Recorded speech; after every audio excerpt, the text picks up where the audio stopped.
So yeah, Earthshatter has some crazy damage. And by the way, my gear in this setup, super cheap. Each of these maces cost me under a divine, and you already saw that I don't even need constricting command. So, part of the reason I do so much damage is that scaling on this skill is quite insane. With 6 spikes, you're doing over triple the damage of Rolling Slam, and over 4 times the damage of Hammer of Gods. What's even more insane is that unlike Rolling Slam or Hammer of Gods that receive a 30% damage nerf when dual wielding, all Earthshatter receives is a measly 30% attack speed nerf.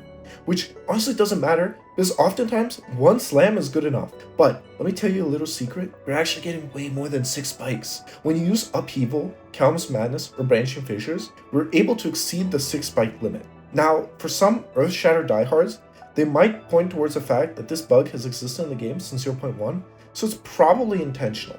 And I'd be willing to agree with them, except for the fact that it is possible to get into a state where, when you use Earthshatter, all spikes past 6 will instantly crumble, as you can see in this clip, which means that some check GGG is doing to make sure the limit is not being exceeded is failing. But the interesting interactions don't stop there. So let's go through each support gem while I tell you exactly why I use it, starting with Ambrosia. So, a not so trivial thing about Earthshatter is that the explosions also adopt the gain percentage damage as extra bonuses from Infernal Cry, Ambrosia, and Atalui's Bloodletting. And because Earthshatter shotguns, we're actually uniquely posed to use and abuse Ambrosia, because our first explosion in our shotgun will apply shock, and then all other explosions in our shotgun will benefit from it. Okay, but let's talk about Branching Fissures and why I use it over Kaom's Madness or Upheaval.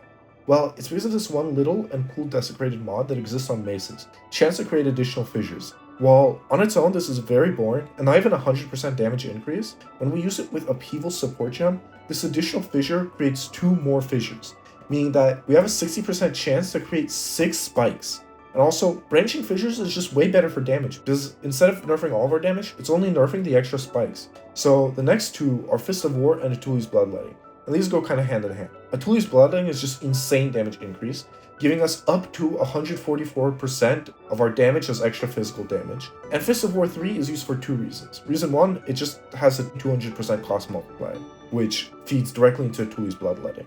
But it also makes using this in weapon set 1 for tankier targets and low level bosses way smoother, as you just pop down one instinctually boosted slam and it one-shots. And lastly, it just looks sick. Like these green spikes and explosions, I'm all for it. And last but not least, an attack speed support gem. This is something that can be flexed between Cadence, Rapid Attacks 2, and Rage 3. But I think with a little bit more attack speed, Cadence will lock you out at exactly 6 Earthshatters, making it really great for mindless play. Now, there are 2 more interesting things that I use in order to scale my damage. Number 1 is the Tawhoan Greatclub base type. This base type is pretty slept on because Crush reduces enemy physical damage reduction by 15%, which is 15% more damage, while only taking an 11% hit to the base damage of the weapon. While the second way I'm scaling my damage, as some of you might have noticed, is I'm getting to 45 rage without hitting the boss or using Infernal Cry. Well, this is where I use this cluster, which gives me rage when I use health pots, which I basically am always using before a boss fight because the life costs of Atalui's Bloodletting are pretty steep. I hope that on top of giving you a pretty great boss damage strategy, this video can serve as a glimpse into how people typically think about scaling damage when it comes to boss killing abilities. Until next time. Yeah.